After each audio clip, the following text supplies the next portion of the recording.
Russia Ukraine మధ్య యుద్ధాన్ని ఆపటానికి అమెరికాతో సహా ప్రపంచ దేశాలు ప్రయత్నిస్తున్నాయి. ఇందులో భాగంగా అమెరికా అధ్యక్షుడు ట్రంప్, రష్యా అధ్యక్షుడు పుతిన్ ఇటీవలే భేటీ అయ్యి పలు అంశాలపై చర్చించారు. ఈ నేపథ్యంలో ఇవాళ ట్రంప్, ఉక్రెయిన్ అధ్యక్షుడు జెలెన్స్కీ మధ్య వైట్ హౌస్ లో కీలక సమావేశం జరగనుంది.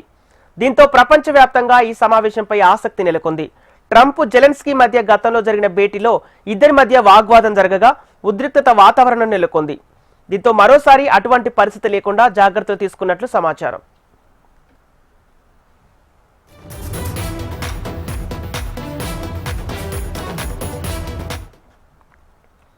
కాల్పుల విరమణ ఒప్పందాలు తరచుగా నిలబడబోవని, భయంకరమైన యుద్ధానికి ముగింపు పలకాలంటే శాంతి ఒప్పందమే మేలని పుతిన్తో భేటీ అనంతరం ట్రంప్ వ్యాఖ్యానించారు.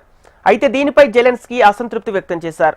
రష్యాకు భూమిని అప్పగించే ఏ ఒప్పందమైనా తాము అంగీకరించలేమని ఉక్రెయిన్ అధికారులు సైతం తేల్చి చెప్పారు.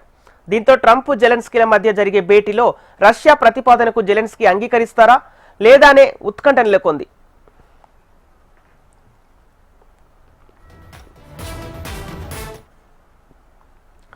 ఇదిలా ఉంటే ఉక్రెయిన్లో జరుగుతున్న యుద్ధాన్ని ఆపటానికి ఒక మార్గాన్ని కనుగొనేలా ఆగస్టు 22న పుతిన్, జెలెన్స్కీలతో త్రైపాక్షిక శిఖరాగ్ర సమావేశాన్ని ఏర్పాటు చేయాలని భావిస్తున్నట్లు ట్రంప్ ఇటీవలే తెలిపారు. అయితే దీనిని ఇంకా అధికారికంగా ధృవీకరించలేదు. జెలెన్స్కీతో భేటీ అనంతరం దీనిపై ప్రకటన చేసే అవకాశం ఉన్నట్టు తెలుస్తోంది. ఉక్రెయిన్ దీనిపై ఆసక్తి చూపిస్తున్నప్పటికీ రష్యా దీనిపై ఇప్పటి వరకు స్పందించలేదు.